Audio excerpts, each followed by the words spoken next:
प्रिय छात्रों, आज हम लोग कक्षा 12वीं भौतिक विज्ञान के पाठ्यक्रम की जानकारी प्राप्त करेंगे।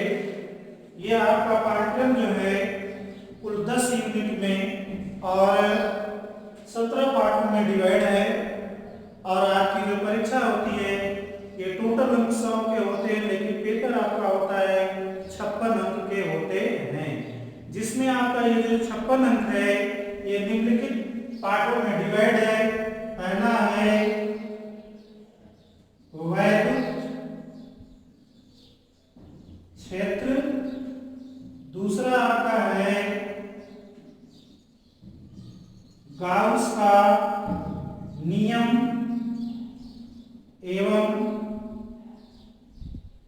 इनके अनुप्रयोग, तीसरा आपका है विद्युत विभव और चौथा आपका है, इसका नाम है विद्युत धारिता। अब आप लोग ये मिलकर के ये फर्स्ट यूनिट है जो आपका 7 अंक का आता है। तो बच्चों आप लोग ध्यान देंगे कि यहाँ पर ये जो पाठ्यक्रम का पहला चैप्टर है वैद्युत क्षेत्र है, दूसरा है गाउस का नियम एवं इनके अनुप्रयोग है, तीसरा है वैद्युत विभव है और चौथा है वैद्युत धारिता। और ये 4 चैप्टर मिलकर के प्रथम यूनिट का निर्माण करते हैं, जिससे आपके बोर्ड परीक्षा में 7 अंक का प्रश्न आता है। अब इसके बाद आपका जो है 5वां चैप्टर है, इसका नाम है विद्युत धारा। 6वां चैप्टर आपका है, इसका नाम है विद्युत परिपथ। इसका नाम क्या है? विद्युत परिपथ है। ये आपका ये दूसरी यूनिट होती है और ये सेकंड यूनिट जो है आपका 5 अंक की होती है।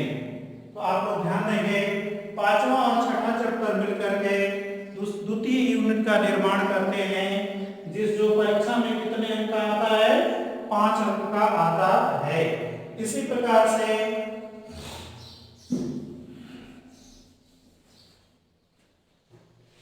जो आपका 7वां चैप्टर है यह है विद्युत चुंबक एवं अनुप्रयोग। ये आपका 7वां जो है ये यूनिट नंबर 3 है, जिससे आपका आता है 5 अंक का प्रश्न बोर्ड परीक्षा में आता है। तो आपका 7वां चैप्टर है विद्युत चुंबक एवं अनुप्रयोग है, जो तीसरी यूनिट है, जिससे कितने का आता है? 5 अंक का आता है। और इसके बाद 7वां चैप्टर है चुंबकत्व एवं चुंबकीय गुण। ये आपकी चौथी यूनिट है, जिससे 3 अंक का प्रश्न परीक्षा में पूछा जाता है। 8वां के बाद है 9वां और 10वां। 9वां है विद्युत चुंबकीय प्रेरण और 10वां आपका है प्रत्यावर्ती धारा। ये दोनों पार्ट मिलकर के 5वें यूनिट का निर्माण करते हैं, जिससे 7 अंक का प्रश्न पूछा जाता है।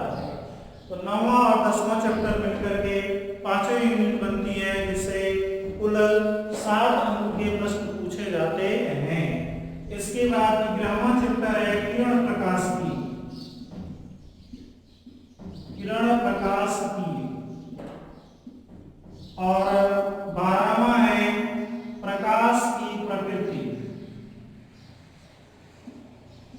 प्रकाश की प्रकृति ये दोनों चैप्टर मिलकर के 6वें यूनिट का निर्माण करते हैं। इससे जो आपका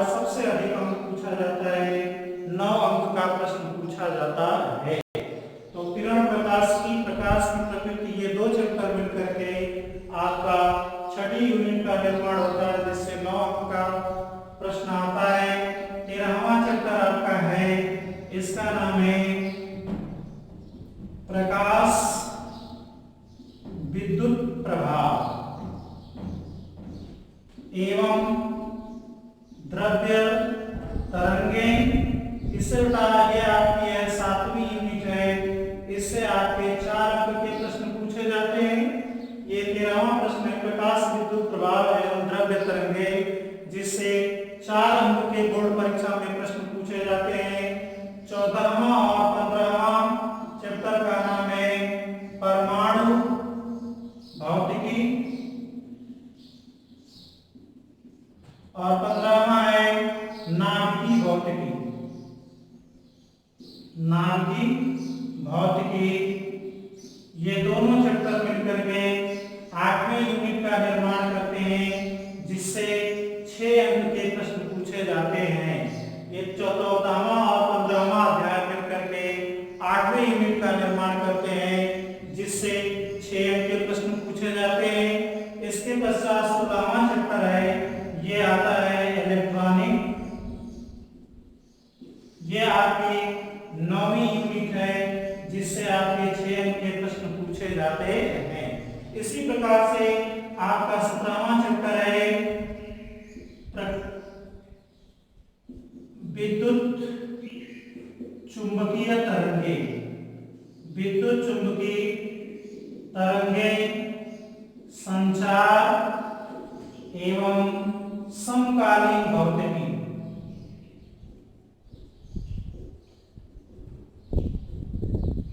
जिससे बेटा ये आपकी 10वीं यूनिट है, जिससे आपके कुल 4 अंक के प्रश्न पूछे जाते हैं। पुनः एक बार आप देख लीजिए आपका सिलेबस क्या है। आपका पहला चैप्टर है वैद्युत क्षेत्र है, दूसरा आपका है गाउस का नियम एवं इनके अनुप्रयोग है। इसके बाद जो है तीसरा चैप्टर है वैद्युत विभव है, और चौथा चैप्टर है वैद्युत धारिता है, पांचवा है विद्युत धारा है, छठा जो है विद्युत परिपथ है। इसके बाद आपका 7वां है विद्युत चुंबक एवं अनुप्रयोग है, 8वां है चुंबकत्व एवं चुंबकीय गुण है, 9वां है विद्युत चुंबकीय प्रेरण है, 10वां प्रत्यावर्ती धारा है, 11वां किरण प्रकाश की है, 12वां प्रकाश की प्रकृति है, 13वां प्रकाश विद्युत प्रभाव एवं द्रव्य तरंगे हैं, 14वां है परमाणु भौतिकी है, 15वां आपका है नाभिकीय भौतिकी है, 16वां इलेक्ट्रॉनिक है, और 17वां है विद्युत चुंबकीय तरंगे संचार एवं समकालीन भौतिकी। जिनके पहले यूनिट आती है, ये पहली यूनिट आपकी 7 अंक की है, दूसरी यूनिट जो है 5 अंक की है, तीसरी यूनिट 5 अंक की है, आपकी चौथी है 3 अंक की है, पांचवी 7 अंक की है, और आपकी छठी 9 अंक की है, सातवीं 4 अंक की है, 8वीं 6 अंक की है, 9वीं 6 अंक की है, और 10वीं जो है आपके 4 अंक की यूनिट है। अब आपके जो बोर्ड परीक्षा में जो प्रश्न पत्र आता है कुल 56 अंक के आते हैं। इस प्रश्न पत्र में कुल 30 प्रश्न होते हैं। कुल कितने प्रश्न होते हैं? 30 प्रश्न होते हैं, और 30 प्रश्न में प्रश्न संख्या 1 से लेकर के 13 तक प्रत्येक जो होता है 1 अंक का होता है। ये बेटा 1 से लेकर के 13 तक 1 अंक का होता है, और ये अति लघु उत्तरीय होता है, जिनका उत्तर या तो एक शब्द का होता है या तो एक लाइन में होता है। दूसरा आता है दूसरे तरह का प्रश्न है 14 से लेकर के 25 तक प्रत्येक जो होते हैं 14 से लेकर के 24 तक ये प्रत्येक जो होते हैं 2 अंक के होते हैं। ये भी बेटा आपका लघु उत्तरीय प्रश्न होता है, जिसमें प्रत्येक प्रश्न का अंक कितना होता है? 2 होता है। फिर 25 से लेकर के 28 तक ये प्रत्येक जो होते हैं 3 अंक के होते हैं। ये भी लघु उत्तरीय होता है, लेकिन इस लघु उत्तरीय से थोड़ा सा ये बड़ा होता है, इसका उत्तर थोड़ा अधिक होता है। और 29 से लेकर के 30 तक ये 3 प्रश्न जो होते हैं 4 अंक के होते हैं।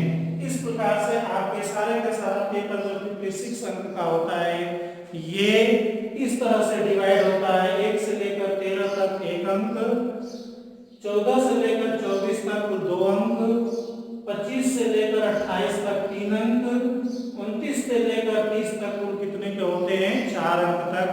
तो ये आपके पाठ्यक्रम हो गया। अब आते हैं हम लोग सिलेबस पर।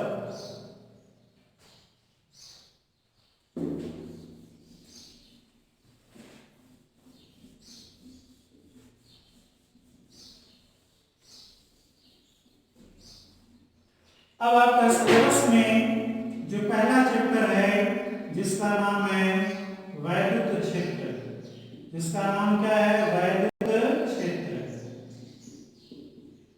ये आपका पहला चैप्टर सिलेबस का पहला पार्ट है जिसका नाम है वैद्युत क्षेत्र।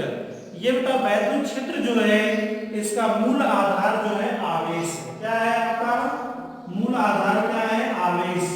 जो फर्स्ट टॉपिक है हम लोग इसके बारे में डिस्कस करेंगे, इसका नाम है आवेश या इंग्लिश में जिसको हम चार्ज कहते हैं, जिसको हम क्या कहते हैं चार्ज कहते हैं। इस चैप्टर में हम चार्ज के बारे में अध्ययन करेंगे। चार्ज होता क्या है, पहले तो इसके थोड़ा सा इतिहास के बारे में हम लोग जानने का प्रयास करें। आज से लगभग 600 ईसा पूर्व, आज से लगभग 600 ईसा पूर्व ग्रीस नामक देश का एक वैज्ञानिक था जिसका नाम था थेल्स। 600 ईसा पूर्व ग्रीस का वैज्ञानिक जिसका नाम क्या था थेल्स, उसने अपना एक प्रयोग किया और इस प्रयोग में यह देखा, उसने अंबर नामक पदार्थ लिया और इसको किससे रगड़ा बिल्ली के खाल से। फिर से आप देख लीजिए 600 ईसा पूर्व ग्रीस नामक देश का एक वैज्ञानिक जिसका नाम क्या था थेल्स था, और थेल्स ने अंबर नामक पदार्थ को रेशेदार कपड़े या बिल्ली के खाल से रगड़ा तो उसने देखा कि ये क्या करता है, घास के छोटे से तिनके या कागज के टुकड़े को अपनी ओर आकर्षित कर देता है। 600 ईसा पूर्व ग्रीस नामक देश का एक वैज्ञानिक जिसका नाम क्या है थेल्स है, इसने देखा कि जब अंबर नामक पदार्थ को बिल्ली के खाल से रगड़ा जाता है और रगड़ने के बाद कागज के छोटे टुकड़े या घास के तिनके के पास ले जाया जाता है तो वो उसको आकर्षित कर लेता है। तो इसके 1600 ईस्वी में इंग्लैंड का वैज्ञानिक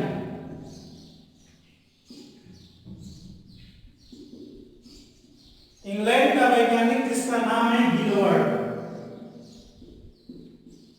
गिलवर्ट ने थेल्स की बातों पर ध्यान दिया और उसने इसके स्थान पर कांच लिया, प्लास्टिक लिया और गंधक जैसे अन्य पदार्थों को भी कपड़े से या रेशेदार अन्य पदार्थों से रगड़ने पर उसने देखा कि कांच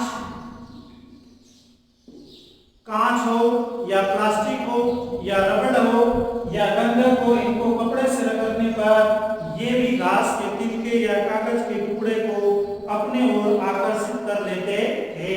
तो उसने यह बताया कि जब किसी एक वस्तु से दूसरे वस्तु को रगड़ा जाता है, जब एक वस्तु को दूसरे वस्तु से रगड़ा जाता है तो वस्तु आवेशित हो जाती है। क्या उसने कहा कि जब एक वस्तु को किसी दूसरे वस्तु के साथ घर्षण या रगड़ा जाता है तो वस्तु क्या हो जाती है आवेशित हो जाती है, या हम कह सकते हैं आवेशमय हो जाती है। और इसी गुण को उसने क्या बताया था आवेश बताया। तो बेटा आवेश की एक छोटी सी परिभाषा है, आवेश किसी द्रव्य का वह विशिष्ट गुण है जिसके कारण वस्तु में विद्युत तथा चुंबकीय गुण उत्पन्न हो जाता है। तो हम इसकी परिभाषा लिख सकते हैं, आवेश की परिभाषा आप लिख सकते हो एक लाइन का कि आवेश किसी वस्तु का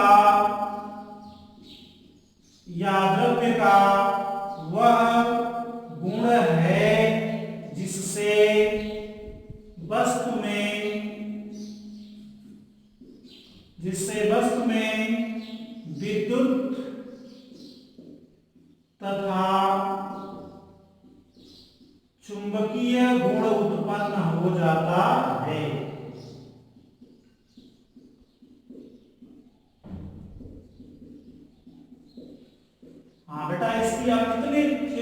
होने के बाद आवेश की एक छोटी सी परिभाषा आप लिख सकते हैं। आवेश किसी वस्तु का वह गुण है जिससे वस्तु में विद्युत तथा चुंबकीय गुण उत्पन्न हो जाता है। यह आपके लिए आवेश की परिभाषा। इसके पश्चात आवेश का जब खोज हो गई तो ये आवेश के प्रकार के बारे में बताया गया। तो आवेश का प्रकार यहाँ पर हम लोग देखेंगे, आवेश कितने प्रकार का होता है।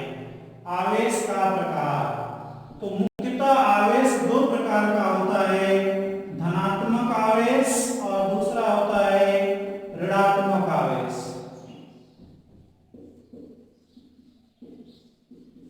अब यहाँ ध्यान दीजिए, मुख्यतः अभी तक हम लोग जानते हैं कि आवेश दो प्रकार का होता है, एक धनात्मक आवेश और दूसरा क्या होता है, ऋणात्मक आवेश। अब इसकी जानकारी कैसे हुई कि कौन सा धनात्मक आवेश है और कौन सा ऋणात्मक आवेश है। तो इसका बेटा अध्ययन करने के लिए वैज्ञानिकों ने क्या किया, दो प्रकार की छड़ लिया। जैसे आप समझ लो कि मेरे पास ये दो कलम, ये दो पेन है।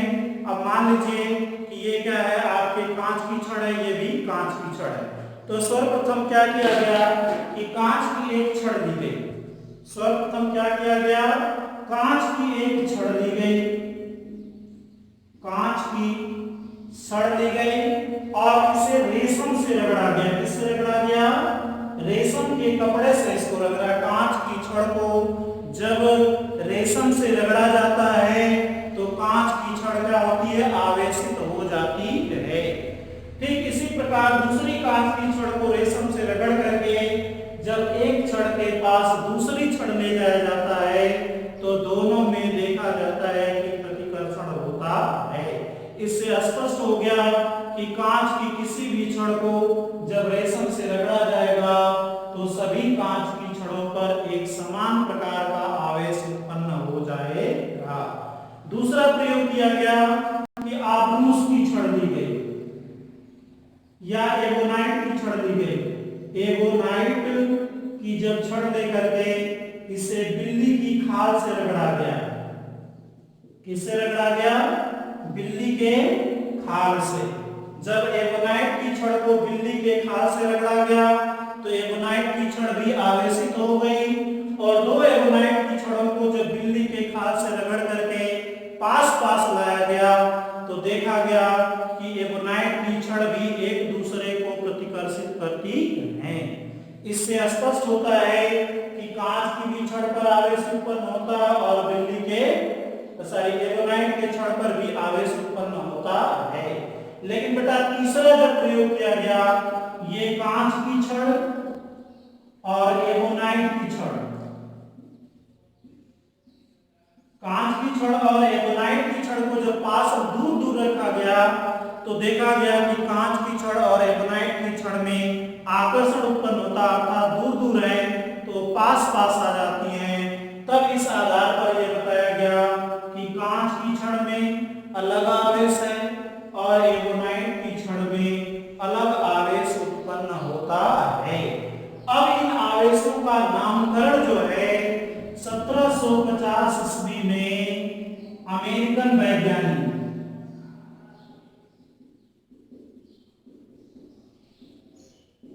1750 ईस्वी में अमेरिकन वैज्ञानिक था, उसने यह परिकल्पना की कि जब कांच की छड़ को रेशम से रगड़ा जाता है तो रेशम पर धन आवेश उत्पन्न हो जाता है। कौन सा आवेश की परिकल्पना की, धन आवेश। कहा कि जब रेशम से कांच को रगड़ा जाता है तो कांच की छड़ पर धन आवेश की परिकल्पना की और एगोनाइट को छड़ को जब बिल्ली के खाल से रगड़ा जाता है तो इस पर ऋण आवेश उत्पन्न हो जाता है। ये दो उन्होंने आवेशों की परिकल्पना की।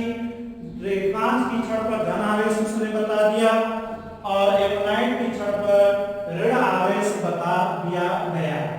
और इस बेसिस के आधार पर या इस प्रयोग के आधार पर दो तथ्य सामने निकल करके आए कि आवेश क्या होता है, दो प्रकार का होता है, एक धन आवेश होता है और दूसरा क्या होता है, ऋण आवेश।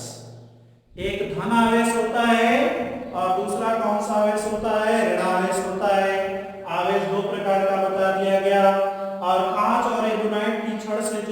किया गया उसके आधार पर यह निष्कर्ष निकल करके आया कि पहला आया कि समान प्रकृति के आवेशों के मध्य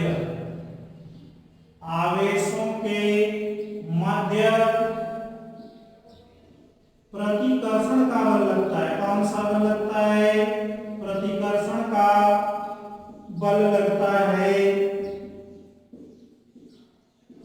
और दूसरा हो गया कि विपरीत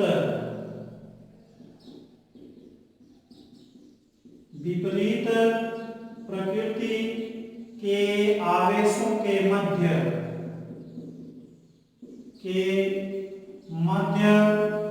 आकर्षण का बल लगता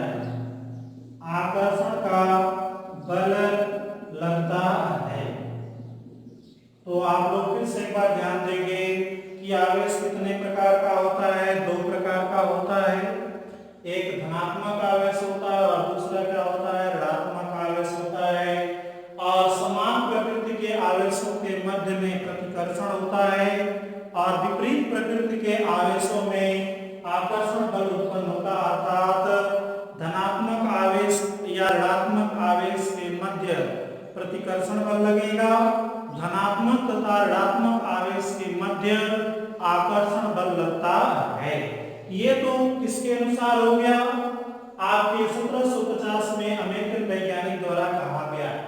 अब बेटा आता है आधुनिक मॉडल के आधार पर आवेश की व्याख्या। क्या आता है? आधुनिक सिद्धांत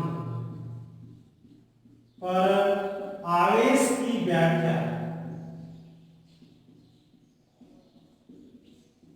आधुनिक सिद्धांत के आधार पर आवेश की कैसे ये प्लस हो गया, कैसे माइनस हो गया। सभी लोग बेटा आप लोग केमिस्ट्री में पढ़े होंगे कि प्रत्येक द्रव्य जो होता है परमाणु से मिलकर बना होता है।